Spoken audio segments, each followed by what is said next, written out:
generally. The subject matter of the divinity is so big, even many lifetimes are also not enough. But then, whatever resources we have, whatever time we have, I'll try to speak whatever possible. So thank you all very much.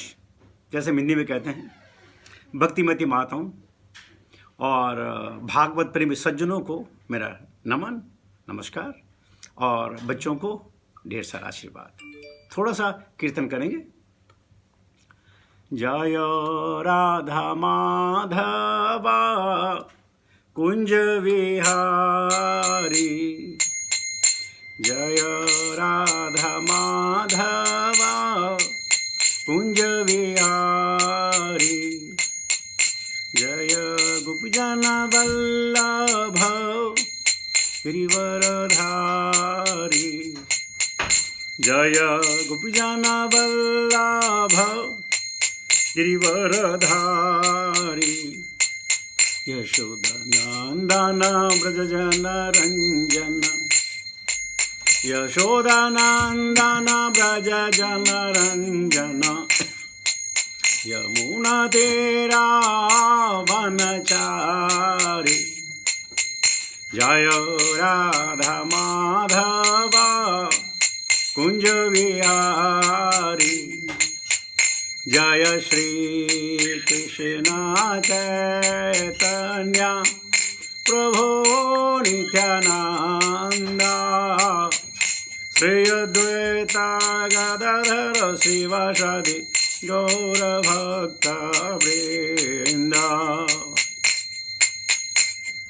हरे कृष्णा कृष्णा कृष्णा हरे हरे, हरे राम राम राम हरे हरे, हरे कृष्णा कृष्णा कृष्णा हरे हरे, हरे राम राम राम हरे हरे, हरे कृष्णा कृष्णा कृष्णा हरे हरे, हरे राम राम राम हरे हरे, हरे कृष्णा कृष्णा कृष्णा हरे हरे, हरे राम राम राम हरे हरे। जय प्रभुपदा जय प्रभुपदा, जय प्रभुपदा शिल प्रभुपदा, जय गुरुदेवा जय गुरुदेवा, जय गुरुदेवा जय गुरुदेवा। हरे नाम संकीर्तन महोत्सव की जय, भक्ति वेदांत स्वामी श्रील प्रबंध महाराज की जय, निताय गौर प्रेमानंदे। हरि हरि हरि बोल। ओम ज्ञानतिमिरान्धस्य ज्ञानाञ्जन शलाकया चक्षुमृतमेनं तस्मै श्रीगुरुवे नमः। श्रीचैतन्यमनोभीष्टं स्थापितं येन भूतले स्वयं रूपकदा मह्यं ददाति स्वपदन्तिकं वन्देऽहं श्रीगुरुश्रुतापदकमलं श्रीगुरून् वैष्णवां च श्रीरूपं साग्रजातं सागना रघुनाथान्वितं सजीवं साद्वैतं सावधूतं परिजनसहितं कृष्णचैतन्यदेवं श्रीराधा कृष्णपादां सहगना ललिता श्रीविशाखान्वितां च। हे कृष्णकरुणा सिन्धु दीनबन्धो जगत्पते गोपेश गोपिका कान्त राधा कान्त नमस्तुते। तप्ति कंचन गौरंगी राधे वृंदावनेश्वरी वृषभानुसुते देवी प्रणमामि हरिप्रिये। वाञ्छाकल्पतरुभ्यश्च कृपा सिन्धुभ्येव च पतितानां पावनेभ्यो वैष्णवेभ्यो नमो नमः। जय श्री कृष्ण चैतन्य प्रभु नित्यानंद, श्री अद्वैत गदाधर श्रीवासादि गौर भक्तवृंद। हरे कृष्ण कृष्ण कृष्ण हरे हरे, हरे राम राम राम हरे हरे। नमो विष्णुपादाय कृष्णपृष्ठाय भूतले श्रीमते जयपताका स्वामी नित्य नामिने, नमो आचार्य पादाय निताय कृपा प्रदायने गौर कथा धामदाय नगर ग्राम तारणे, नमो विष्णुपादाय कृष्णपृष्ठाय भूतले श्रीमते भक्तिवेदांत स्वामिनिति नामिने नमस्ते सरस्वती देवी गौरवाणी प्रचारिणी निर्विशेष शून्यवादी पाश्चात्य देशतारिणे। जय श्रील प्रभुपाद। तो आज का विषय है कि बलि महाराज के बारे में हम चर्चा करेंगे। तो होता ये है कि जब हम भगवान की बात करें तो स्वतः ही वैष्णवों की बात आ जाती है, और जब हम वैष्णव की बात करें तो स्वतः ही भगवान की बात आ जाती है। तो देखिए आज हम कितना कुछ समझ सकते हैं इसके बारे में। ओम नमो भगवते वासुदेवाय, ओम नमो भगवते वासुदेवाय, ओम नमो भगवते वासुदेवाय। नारायणं नमस्कृत्य नरं चैव नरोत्तमं देवीं सरस्वतीं व्यासां ततो जयमुदीरयेत्। नष्टप्रायेषु भद्रेषु नित्यां भागवत सेवया भगवती उत्तम श्लोके भक्तिर्भवति नैष्ठिकी। एकदा एक समय की बात है, बलि महाराज अपने गुरु शुक्राचार्य के कहने पर उनके शरणागत होकर उन्होंने इंद्रलोक पर धावा बोल दिया, चढ़ाई कर दी, युद्ध के लिए ललकारा। इधर से दानव थे, उधर से देवता थे। बहुत संघर्ष हुआ, काफी खून खराब हुआ, और इस खून खराबे में बेचारे बलि महाराज मर गए। अब जैसे शुक्राचार्य को पता चला कि ओ राजा की मृत्यु हो गई है, वो अपने साथ संजीवन बूटी लेके गए, संजीवन विद्या लेके गए, और बलि महाराज को फिर दोबारा जीवित कर दिया। 10वां चैप्टर अगर आप भगवद गीता याद हो तो भगवान कहते हैं, कवि नाम ऊषणा कवि, कवियों में मैं शुक्राचार्य हूं। तो भगवान के अलावा यह विद्या सिर्फ शुक्राचार्य को आती थी कि जो आदमी मर गया वो उसको जिंदा कर देना। और उसके बाद बलि अपनी सेना को लेकर पीछे गए, कुछ दिन आराम किया, और दोबारा, क्योंकि अब तो अमृत हो गया था शरीर, तब चढ़ाई की और देवताओं को स्वर्ग लोक छोड़कर भागना पड़ा। मालूम है बलि महाराज किसके वंशज हैं? हिरण्यकश्यपु के। और हिरण्यकश्यपु कौन थे? भगवान के द्वारपाल, यानी भगवान के सेवक। तो जब भगवान का सेवक होगा, उसकी पीढ़ी दर पीढ़ी दर पीढ़ी दर पीढ़ी भक्त ही बनेंगे, और कोई दूसरी बात नहीं हो सकती है। और अगर हिरण्यकश्यपु ने भगवान के साथ बैर लिया, तो भगवान ने कहा था, हिरण्यकश्यपु ने बैर नहीं लिया, उसको कहा गया था तुम बैरी बन के आओ, 3 जन्म खत्म के मेरे पास वापस आ जाओगे। तो ये हिरण्यकश्यपु की इच्छा नहीं थी। अब भगवान जो है कठपुतली है, जैसे मर्जी भगवान नचा दे। तो फिर हिरण्यकश्यपु घर में प्रहलाद जैसे महादानी विशेष भक्त पैदा हुए। प्रहलाद के बाद विरोचन पैदा हुए, विरोचन के बाद जो है बलि पैदा हुए, और बलि के बाद बाणासुर पैदा हुए। चाहे उन्होंने भगवान के आगे किया हो, लेकिन सब भक्त थे। तो उसके बाद शुक्राचार्य के कथनानुसार उन्होंने स्वर्ग पर आक्रमण किया, और इस बार सारे के सारे देवता जो हैं भाग गए, स्वर्ग लोक करके भाग गए, और अंतर्धान हो गए। पता ही नहीं चला कौन कहाँ है, क्या है। अदिति उनकी मां, वो बड़े शोक में थी कि भाई मेरे बच्चे कहां चले गए, बड़ी तड़फी, लेकिन उनका कहीं पता नहीं चला, क्योंकि देवता को मालूम था अगर हम सरफेस हो गए, हम बाहर आ गए तो राम नाम सत्य हो जाएगा भाई। इसे छुप के चले गए। अब अदिति को बड़ा दुख हुआ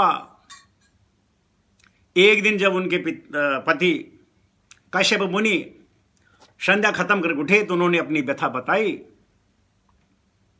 हे पतिदेव, देखिए हम तो आराम से जी रहे हैं, भजन क्रिया कर रहे हैं, मेरे बच्चों को क्या हाल होगा, प्लीज उनकी मदद कीजिए।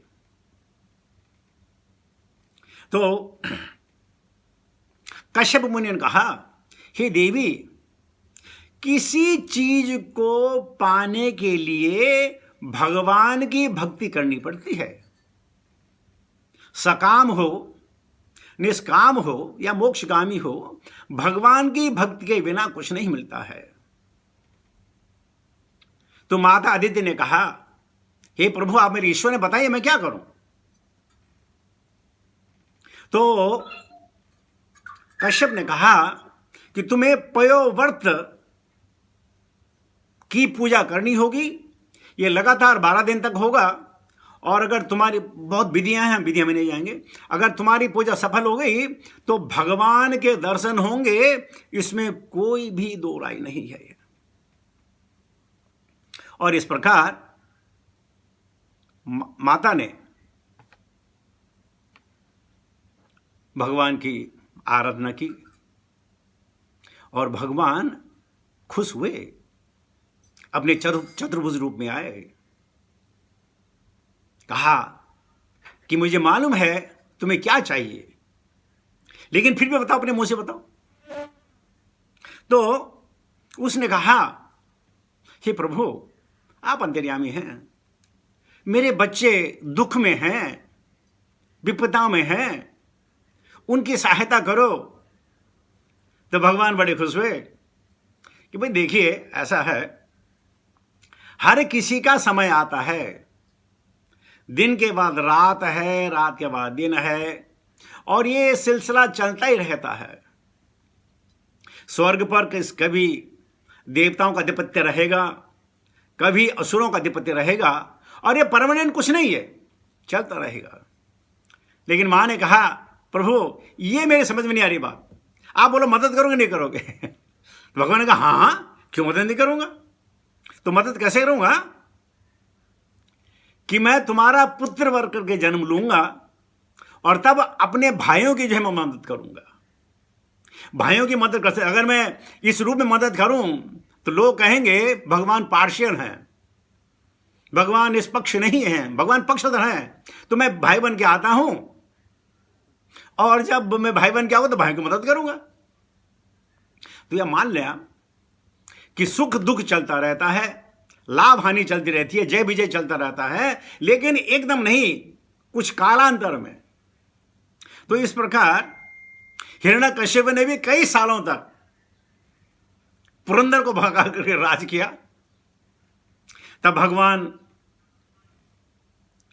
अदिति के कहने पर कश्यप को वरदान देने के लिए भगवान आए और कहने लगे, कश्यप, मैं तुम्हारी तपस्या से और अदिति के व्रत से बहुत खुश हूं, मैं वामन रूप में तुम्हारे घर में जन्म लूंगा। नहीं, मैं जन्म लूंगा। और उसके बाद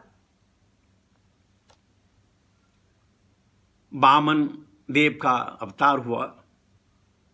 जब वामन देव का अवतार हुआ, जब उनका उपनयन संस्कार था, उपनयन संस्कार होना था, तब सारे देवी देवता अपने अपने लोगों को छोड़कर इस मृत्युलोक में पधारे। कहते हैं कि मृत्युलोक था, कहीं भी हो सकता है, लेकिन क्योंकि नर्मदा की बात हो रही है तो शायद नर्मदा तो इस धरती पर है। तब आए, तो जब उनका उपनयन संस्कार था तो सूर्यदेव ने अपनी भेंट में वामन जी को गायत्री मंत्र दिया, भेंट स्वरूप। बृहस्पति ने जो देवताओं के गुरु हैं, उन्होंने उनको जो है जनेऊ दिया भगवान जी को।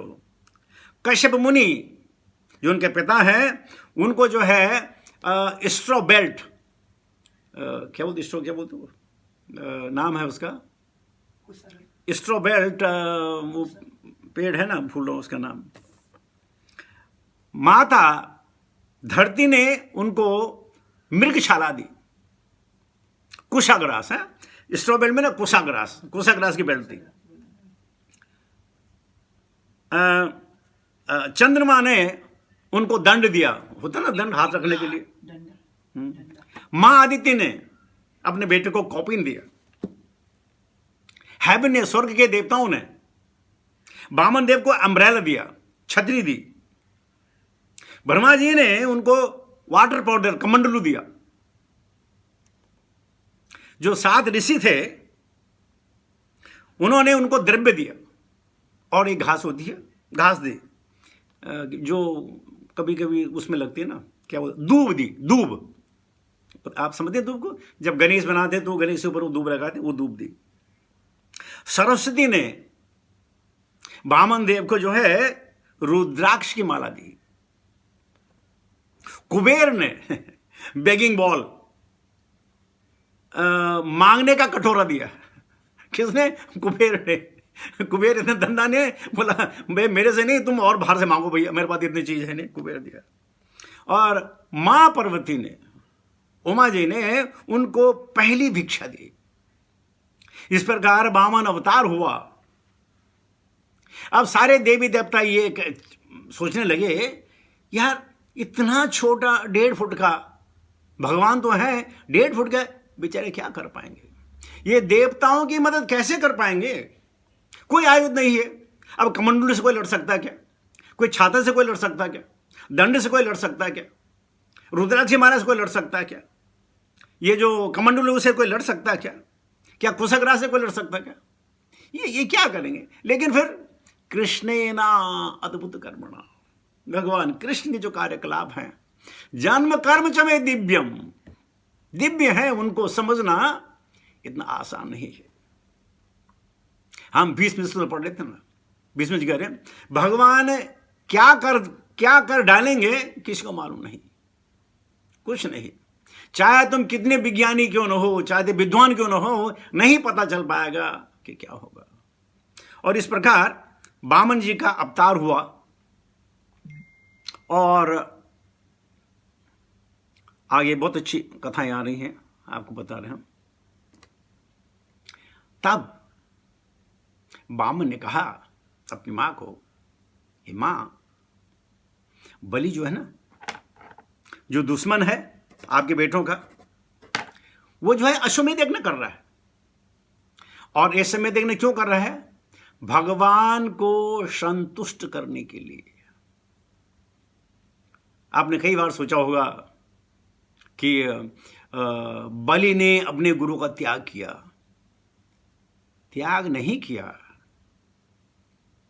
शुक्राचार्य ने जो जो विधियां उसको बताई, महाराज बलि ने वही किया। अश्वमेध यज्ञ कर रहे थे, कई 100 अश्वमेध यज्ञ किए हैं। क्यों? विष्णु को खुश करने के लिए। अब विष्णु कह रहे हैं कि अब वो जब मुझे खुश करने के लिए अगर यज्ञ कर रहा है तो मुझे सामने जाना चाहिए। मैं अप्रत्यक्ष नहीं, प्रत्यक्ष रूप में जाऊंगा और मैं उसको दर्शन दूंगा। और आज तक शुक्राचार्य जी ने भगवान की जो महिमा मंडन किया, वो बलि महाराज को कंठस्थ। और जब जब प्रवचन होते तो अपने प्रहलाद जी भी बैठे होते थे, और प्रहलाद जी मुनि जाते, हाँ तुम भी सही करो, सही करो। तो यानी शुक्राचार्य ने अपने शिष्य को ऐसा बना दिया कि हरितोषणम के अलावा जिंदगी में कुछ नहीं है। हरितोषणम। अब आप कहेंगे कि तुमने मना क्यों किया? वो हम आगे बात करते हैं। तो फिर कहते हैं नॉर्दर्न बैंक, उत्तरी भाग ऑफ नर्मदा नदी में अश्वमेध यज्ञ चल रहा था, जिसको भृगु कृच्छ के नाम से जाना जाता है। और वहां अनेक साधु संत थे, शुक्राचार्य थे, और आहुति दे रहे थे भगवान को। ओम विष्णु समर्पयामि नमः, ओम विष्णु समर्पयामि, अक्षतम समर्पयामि नमः, तोयम समर्पयामि नमः, फलम समर्पयामि नमः, नैवेद्यम समर्पयामि नमः, पुष्पम समर्पयामि नमः, तोयम समर्पयामि नमः, सब हो रहा था। और तब तक वो छोटे से बटुक जो है लटक मुटक करके अकेले पहुंचे। लेकिन जब वो पहुंचे, उनका जो तेज था वो देखने के लायक था। सहस्र सूर्य सह, हजारों सूर्य के प्रताप से, और जो लोग याग कर रहे थे सब देखते रह गए कि कौन है कौन है कौन है। और शुक्राचार्य को पता चला कि आहा, विष्णु आए हैं, लेकिन मैं तो यज्ञ कर रहा हूं पाने के लिए, और ये श्रीमान जी आए लेने के लिए। मैं जो यज्ञ कर रहा हूं या करा रहा हूं, बलि को कहेंगे मुझे मांग, धनम देही जन्म देही विद्या दे धर्मम देही, ये दे दे दे दे, मैं मांगना चाहता हूं उससे, और ये जो है ना ये लेने आया है, गड़बड़ है कुछ। बस इतनी सी बात है। भगवान को देना चाहता था, लेकिन भगवान जबरदस्ती ले ले, वो शुक्राचार्य को मंजूर नहीं था कि नहीं ऐसे। जब हम खुशी से दे रहे हैं तो झगड़ा किस बात का, क्यों तुम में झगड़ते लोग। उनका पता चल गया, और जब बामन आए तो सबकी आंखें बिल्कुल चुनिया गई, और क्योंकि राजा थे बलि महाराज, फौरन गए, बट्टू के पैर में पड़े। विप्र थे ना, तो विप्र के पैर में पड़ा जाता है, और बड़े गदगद स्वभाव से बोले, इंग्लिश में बोलूंगा ma'am, oh my dear Batuk, what can I do for you. बेचारे फंस गए, बोले ना what can I do for you. अब जो भी बेचारे वो कहेंगे मानना पड़ेगा ना।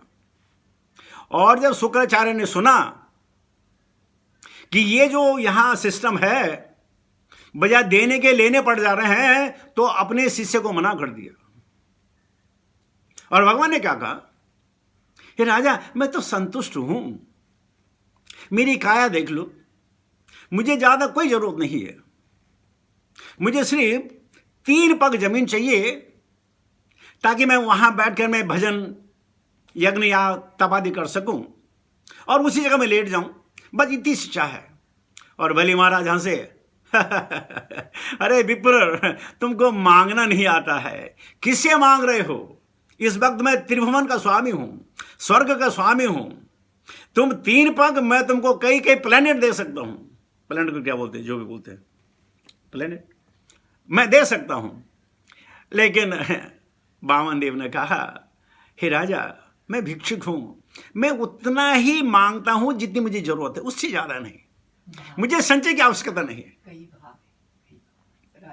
लोग, मैं तुम्हें कई लोग देख सकता हूं। बोला नहीं नहीं प्लानी लोग कि नहीं मुझे, बोला देखिए मतलब मैं तो बटुक हूं, इच्छाएं नहीं है, बस जितना चाहिए उतना मांगा। और जब शुक्राचार्य जी को पता चला कि ये वामन 3 पग ले रहा है, कुछ ना कुछ गड़बड़ है, तो फौरन कह दिया अपने शिष्य को, ये संकल्प मत करो, मन करो संकल्प। और बलि महाराज ने कहा, बटुक और मांगो, 3 पग मैं दूंगा, लेकिन और मांगो और मांगो। उसने कहा नहीं 3 पग चाहिए। और शुक्राचार्य जी को पता चल गया, बलि को कहा नहीं तुम ये मत करना।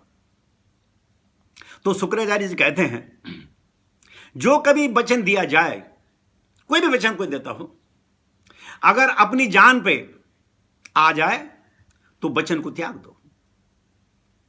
अगर अपने परिवार के सदस्यों को बचाना हो तो वचन त्याग दो। किसी का जीवन बचाना तो वचन त्याग दो। वचन त्यागने में कोई पाप नहीं होता है। तुम्हें सबसे पहले अपनी रक्षा करनी है। क्यों? शरीर माध्यम खलु धर्म साधना।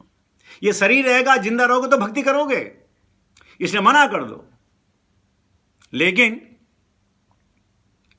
बलि महाराज एक तो भगवान के सामने उनका मुख निखार रहे हैं, पदारविंद देख रहे हैं, मुखारविंद देख रहे हैं, कपोलविंद देख रहे हैं, उनकी आवा देख रहे हैं, उनका डियर स्किन देख रहे हैं, उनकी कुशाग्रास देख रहे हैं, उनकी रुद्राक्ष की माला देख रहे हैं, उनके जनेऊ देख रहे हैं, और वो इतने मोहित हो गए कि नहीं मैं दूंगा, शुक्राचार्य के मना करने के बावजूद भी।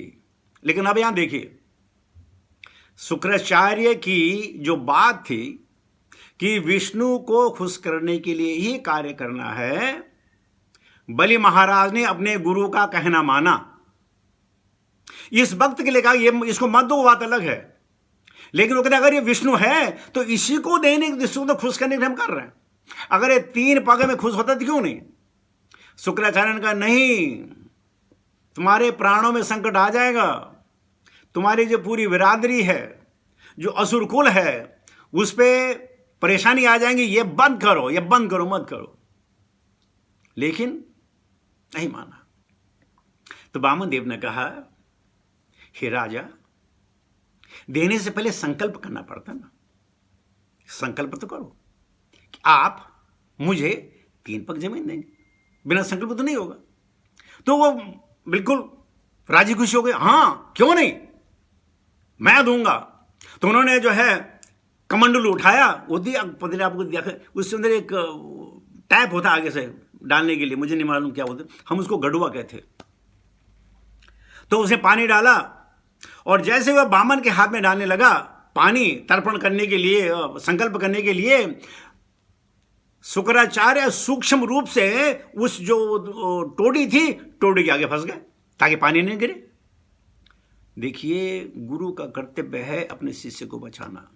किसी भी परिस्थिति में गुरु का यही कार्य है, अपने शिष्य को बचाना। शिष्य कितना ही खराब क्यों ना हो, गुरु फिर भी बचाते हैं। लेकिन भगवान तो भगवान है।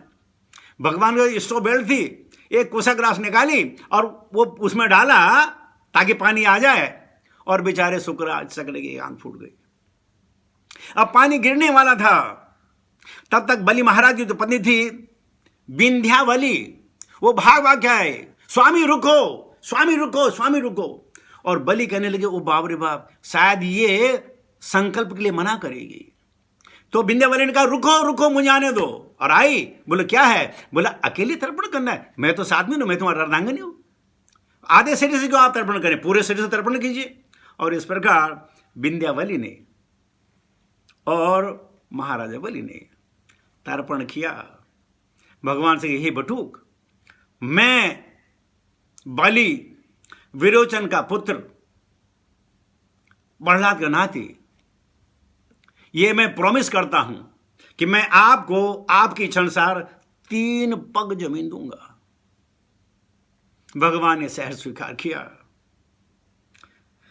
विंध्यावली भी खुश हो गई, बलि खुश हो गए कि जो गुरु ने कहा था कि हरितोषणम, और यहां प्रहलाद महाराज जी बहुत खुश कि ये क्या देगा, जो भगवान का भगवान खुद लेगा ना। 3 पग क्या हो, सारी श्री भगवान के, सारे संसार से उत्पन्न होते हैं, 3 पग क्या बात है, भगवान शायद मजाक कर रहे हैं। तो फिर बलि ने कहा, तो लीजिए, नाप लीजिए। तो वामन देव ने एक पैर ऊपर की तरफ किया, पूरे ब्रह्मलोक तक जो है उसको नाप लिया। दूसरे पैर को नीचे रसातल तक नाप लिया।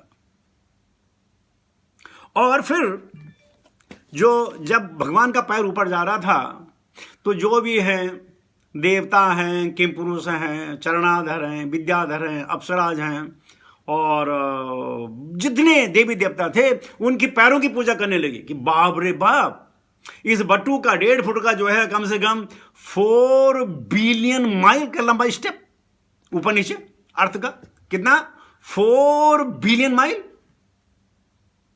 एक पैर ऊपर एक नीचे, पूरा 4 बिलियन माइल जो है कैप्चर कर दिया भगवान ने। बहुत सारे लोग कहते हैं, अरे ये तो मनगढ़ंत है, ऐसा कभी होता है क्या?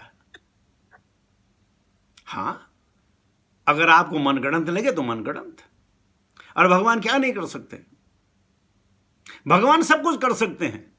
वो चीज जिसकी कभी कल्पना भी नहीं की जा सकती है, भगवान उस कार्य को करने में सक्षम है। तो इस प्रकार जब 4 बिलियन माइल जो है नाप लिया, और अब बलि के सामने आए, बोले बलि, 3 पग की बात हुई थी, 2 पग तो मैंने ले लिए, और तीसरा पग मैं कहां रखूं? और तब तक गरुड़ महाराज आए, और गरुड़ महाराज ने जो है इनको, बलि को बंदी बना दिया, नाग पांव से बंदी बना दिया। और पहली बार प्रहलाद महाराज को कसक हुई कि यार दे तो दिया, तो इसको अरेस्ट करने की क्या बात है। फिर अपना सर झटका, नहीं नहीं भगवान कुछ भी कर सकते। अब जब ये दृश्य रत्नावली देख रही थी, रत्नमाला देख रही थी, रत्नमाला बलि महाराज और विंध्यावती की एक संतान, जब रत्नमाला ने बट्टू को देखा तो उसके दिल में मातृत्व जागृत हुआ और कहने की काश काश कि ये मेरा बच्चा होता, मैं अपने स्तन से उसको दूध पान कराती। लेकिन तब तक बलि महाराज जो है अरेस्ट हो गए। तो वही रत्नावली कहती है अगर ये मेरा बच्चा होता तो मैं इसको जहर दे देती, इतना बदमाश।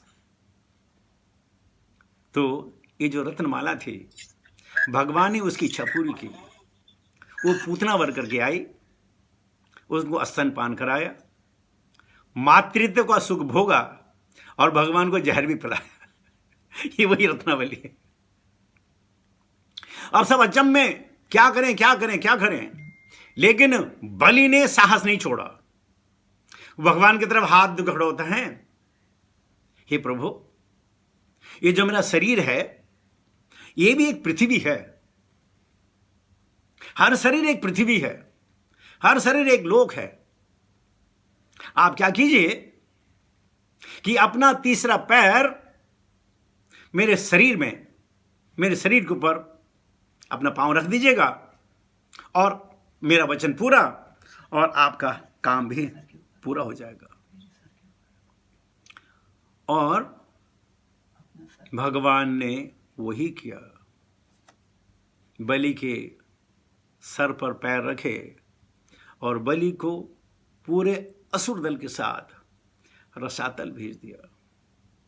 अब हम कहते हैं ना, ओम पूर्णमदः पूर्णमिदं पूर्णात् पूर्णमुदच्यते पूर्णस्य पूर्णमादाय पूर्णमेवावशिष्यते। भगवान पूर्ण है, उन पूर्ण में से पूर्ण निकाल दो और उस पूर्ण में पूर्ण डाल दो। कितना निकाल दो या कितना डाल दो, हमेशा पूर्ण रहते हैं। तो भगवान ने बलि से सब कुछ छीना और वो सब कुछ दिया उसकी कल्पना से बड़ा, रसातल में। और भगवान कहते हैं हे बलि तुमने अपने वचन का पालन किया है, मैं रसातल में तुम्हारे पैलेस का पहरेदार रहूंगा ताकि कोई निष्कंटक आप वहां राज करो।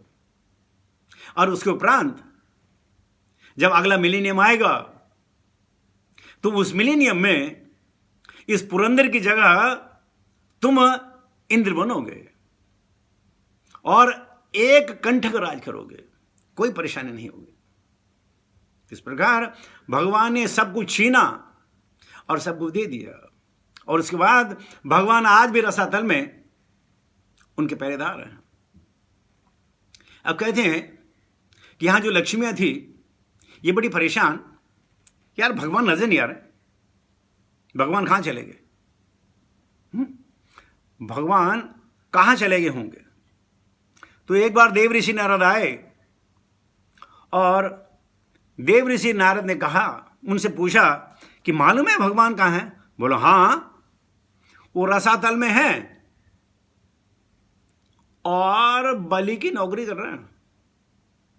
तो लक्ष्मी जी बड़ी परेशान, भगवान किसी की नौकरी करेंगे, क्यों करेंगे। बोला हाँ गेट के पर बने हुए। बोला क्यों, बोला उनके मुंह से निकल गया, अब मुंह से निकल गया तो अपने वचन को पूरा करना है। तो बोला हे मुनिश्रेष्ठ कोई चीज बताओ तो सही, किस प्रकार मैं अपने पति को वापस पा सकूं। तो नारद ने कहा देखिए अगर तुम कहोगे तो भगवान नहीं आएंगे, क्योंकि भगवान तो अपने वचन से मुकरेंगे नहीं। तुम ऐसा करो, तुम भी रसातल जाओ और बलि से कहो कि हे बलि तुम मेरे भाई हो और उनमें तुम रक्षा सूत्र बांधो। और भाई का कर्तव्य होता है कि बहन जब रक्षा सूत्र बांधे उसको दान देती है और दान में भगवान को मांग लेना, और तब कोई कुछ नहीं कर सकता। और फिर भगवान को बोलेगा दान में मिले हो चलो वापस, बड़ी मटर गश्ती करते हो, इधर तो भागते रहते हो। तो कहते हैं लक्ष्मी जी रसातल में गई बलि ने उनका स्वागत किया, आने के कारण पूछा, और लक्ष्मी जी ने कहा कि बलि, मैं तुम्हें अपनी बहन बनाना चाहता हूं। तो बोला फिर? तो ये जो है रक्षा सूत्र है, सूत्र बांधने दो। बलि खुश हो गया। मैं तुम्हें अपना भाई बनाना चाहती हूं।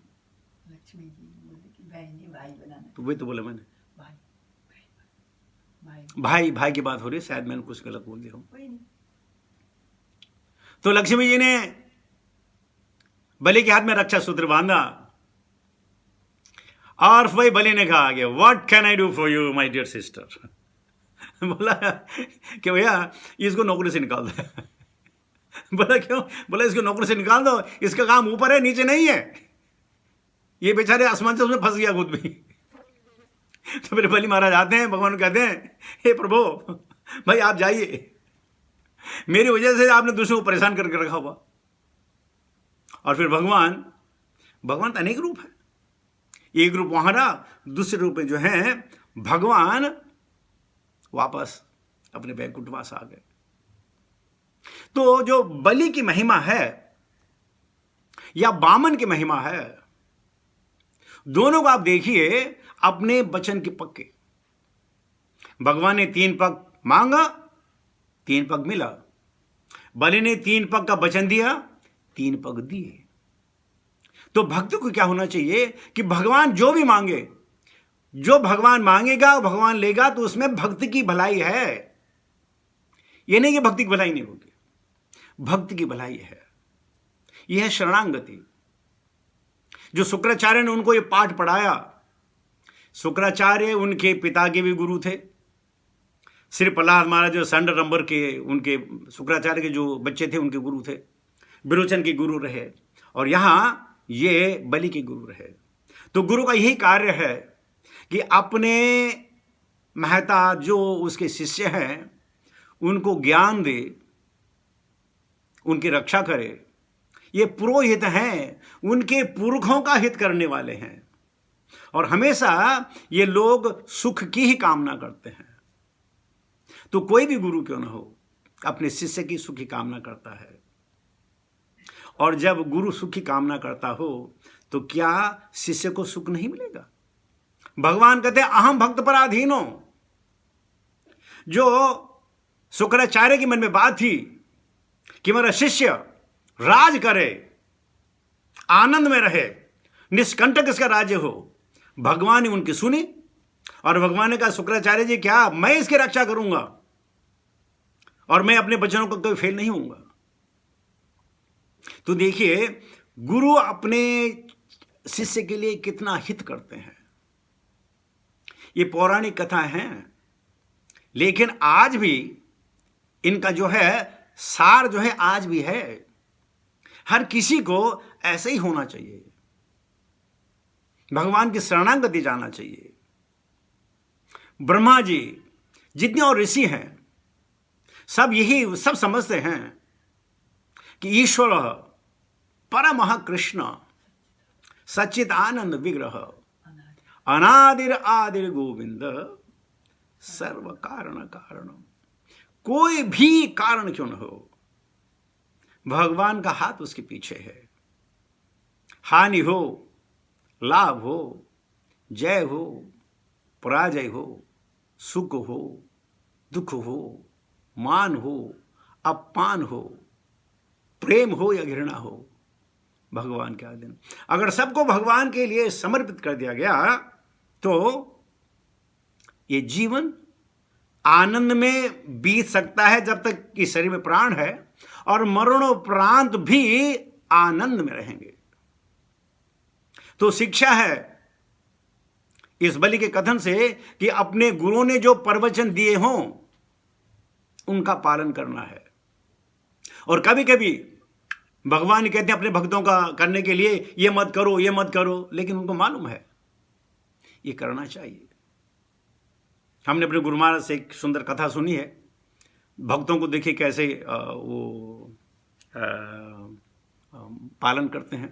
कहते हैं जब भगवान छोटे थे तो गोकुल वृंदावन में नंदग्राम में चोरी करने जाया करते थे।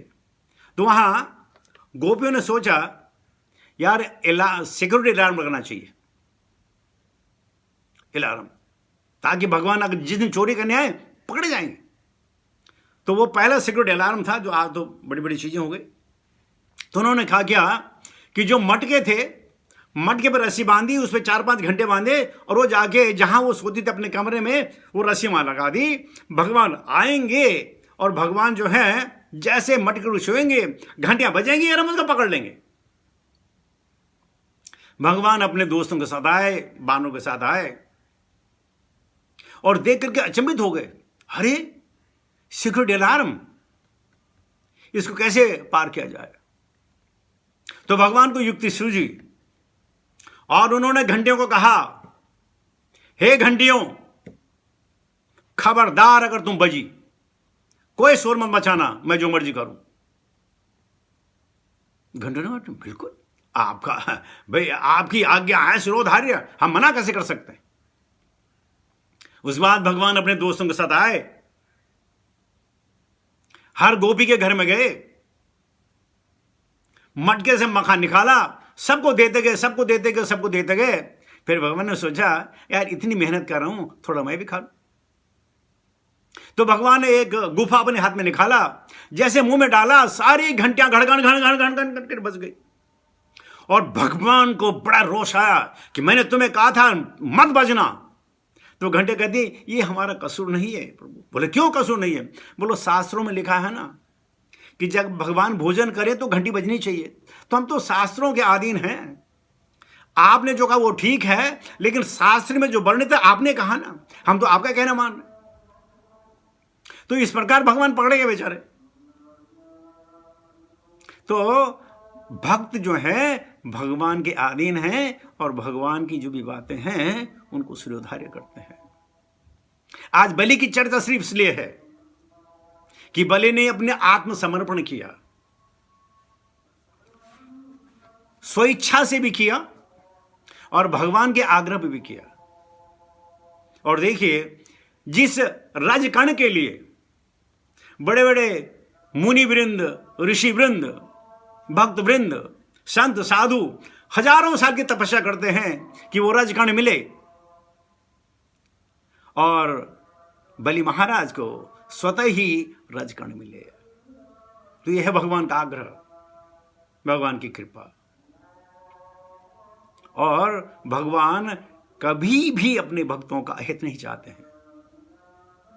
कहानी है रसातल की, इतना शानदार वहां जो है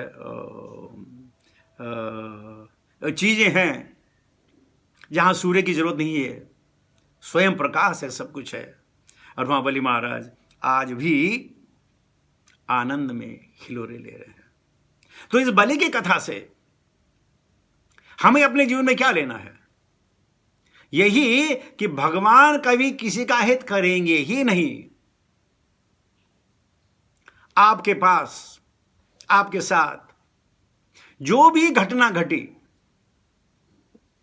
जो भी ऊंच नीच हो, वो भगवान का प्रसाद लेकर आप स्वीकार करेंगे तो आपको कभी भी दूसरा जन्म नहीं लेना पड़ेगा, नहीं देखना पड़ेगा। तब हमें मालूम है भगवान की जो दिव्य लीलाएं हैं, ये कथा नहीं है, ये एक्चुअली वीडियो है। इसको देख करके भक्त लोग जो है खुश हो जाते हैं कि किसी के साथ भी अगर भगवान खेल करना चाहे ना तो खेल सकते हैं। क्यों? परमात्मा है, सब कुछ कर सकते हैं। ये दृढ़ विश्वास कि मैं भगवान का हूं और जिस विधि भगवान मुझे रहेंगे हम उसी विधि रहेंगे। हमें कोई इसमें कोई न गिला है, न सिकवा है, न कोई रोष है, न प्रतिरोध है, न कोई कामना है, कोई कामना भी नहीं। ब्रह्मभूत प्रसन्नात्मा न शोचति न कांक्षति सम सर्वेषु भूतेषु मद भक्तिम लभते पराम। भगवान हमारे साथ हैं हर पल हर घड़ी, हमें उसका सिर्फ एहसास करना है। ईश्वर सर्वभूतानां हृदय देशे अर्जुन तिष्ठति भ्रामायान सर्वभूतानि यंत्र रूढ़ानि माया। भगवान सबके साथ में हैं, अकेले भी और इन कॉन्ग्रेगेशन में भी। आज प्रभुपाद की अनुकंपा से, प्रभुपाद के अथक प्रयत्न से, इनका जो शर्म उन्होंने किया है, आप देखिए हम जैसे लोग और आप जैसे लोग जो हैं श्रीमद् भागवतम का प्रचार गुणगान कर रहे हैं। जन्मानांतर भवेत पुण्यः श्रीमद् भागवतम लवेत। जन्म जन्मों के पुण्यों के पश्चात श्रीमद् भागवतम सुनने का और पढ़ने का मौका मिलता है। देखिए लालसा थी शिला प्रभुपाद की कि मैं अपने गुरु की आज्ञा का पालन करूं और मैं कृष्ण भावनामृत फैलाऊं ताकि लोग का जीवन सफल हो सके, लोग आनंद में जी सकें, इस जीवन में भी और मरने के पश्चात भी। ये प्रसंग बलि का और शुक्राचार्य जी का जो उनसे वार्तालाप है, आप पढ़ेंगे खुद तो आपको बहुत आनंद आएगा। या भगवान और बलि के भी जो संवाद है, गरुड़ जी का आना, उनको नाक फांस बांधना और ये समझना कि बाप रे बाप भगवान जो है निर्दयी हैं, भगवान को दया आती नहीं, और जबकि सबसे दयालु भगवान ही है। तो श्रीमद् भागवतम कहते हैं यो न शृण्वन्ति पठन्ति स्मरन्ति श्रीमद् भागवतम सदा एषाम स्वामी सर्वदा यमः। जो श्रीमद् भागवतम को न पढ़ेगा, न सुनेगा, न उसका प्रवचन करेगा, न मनन चिंतन करेगा, उसका स्वामी हमेशा यम ही होगा। और बड़ी मजेदार बात यह है, जब हमें नए जन्म मिलता है ना, हम सब भूल जाते हैं हम पिछले जन्म में क्या थे, क्या हमारे विकार थे, क्या धारण, कुछ याद नहीं है, बिल्कुल एवरीथिंग नए सिरे से शुरू। और कहते हैं कि जो ये मरना है ना, और मरने के पश्चात जब दूसरे जन्म अगर मनुष्य जन्म मिले ना, तो कितना फायदा है। नए मम्मी, नए पापा, नई बीवी, नया हस्बैंड, नए बच्चे, नया घर, नई कार, नए ससुर, नई सास, नई सालियां, नए जीजा, सब नया। तो जिस मरने से जग डरे मेरे मन आनंद, मरने से ही तो मिले पूरे परमानंद। यह अनुभूति है। अब श्रीमद् भागवतम का अगर आप किसी परेशानी में हो, श्रीमद् भागवतम का कोई पेज खोलें, उसको पढ़ें, आपके प्रश्न का उत्तर वहीं छिपा है। यह जो है अपौरुषेय है, यह किसी व्यक्तिगत की रचना नहीं है। ये वेद व्यास जो भगवान स्वयं के लिटरेरी इनकारनेशन थे, ये अपौरुषेय है, इसका संकलन उन्होंने किया है। इसलिए जब कोई भी परेशानी हो, आप इन पुस्तकों को पढ़ें, आपको अपनी परेशानी का हल मिलेगा। ये फायदा है। लेकिन लोग कहते हैं बलि छल्यो हरि बामनम, बामन ने बलि को छला। अब देखकर यहां होते तो जरा होती, व्याधि होता, दुख होता, सब कुछ होता। सुताल में है, मजाल है, इतने आनंद में है हमारे बलि और पूरे असुरगण कि कहा नहीं जा सकता है। लेकिन हम लोगों के अंदर इतना ज्ञान नहीं है, इतने हम लोग शास्त्रों में हमारे इतना एक्सपोजर नहीं है, तो हम समझते हैं ये भगवान ने गलत काम किया। भगवान कैसे कभी गलत काम कर सकते हैं, ये सवाल ही नहीं पैदा होता। और भगवान की इच्छा से कभी देवता लोग राज करते हैं, कभी असुर लोग राज करते हैं। तो कभी देवता, कभी असुर, कभी इधर कभी उधर। और ठीक इसी प्रकार इस धरती में भी हो रहा है, कभी कोई ऊपर, कभी कोई नीचे, कभी कोई ऊपर, कभी कोई नीचे।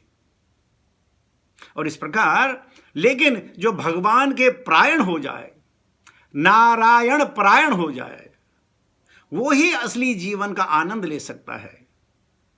जीवन के आनंद में जो हमारी प्रॉस्पेरिटी है, जो वेल्थ है, वो काम नहीं करती है। वही भगवान की याद, सही संपदा, सही रिच पर्सन है जो हमेशा भगवान की याद में रहे। और वो सबसे दरिद्र है जो भगवान को भूल जाए। लघुता प्रभुता घेरे, प्रभुता से प्रभु दूर।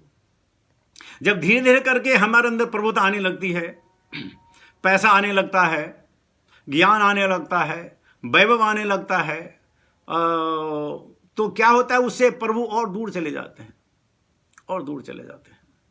तो लीजिए, आज कथा से ये समझते हैं कि भगवान जो मांगे दो, और जो आप दोगे तो भगवान वही आपको वापस लौटाएंगे। लेकिन वो निष्कंटक होगा, उसमें कोई बाधा नहीं होगी, उसमें कोई परेशानी नहीं होगी, उसमें कोई अंकुश नहीं होगा।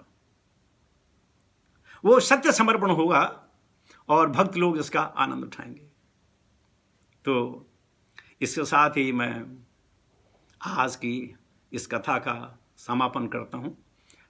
हमें बहुत सारे फीडबैक मिल रहे हैं कि टाइम ज़्यादा होना चाहिए, ये होना चाहिए। आप सही कह रहे हैं, आपकी भावना का हम कदर करते हैं, लेकिन हम प्रभुपाद जी के दिखाए गए मार्गदर्शन पर चल रहे हैं। कोई भी क्लास अगर 40 मिनट से ज़्यादा होती है तो सुनने वाले ऊब जाते हैं। चलो एक दो ना ऊबे, लेकिन जनरली जो पब्लिक है वो ऊब जाती है।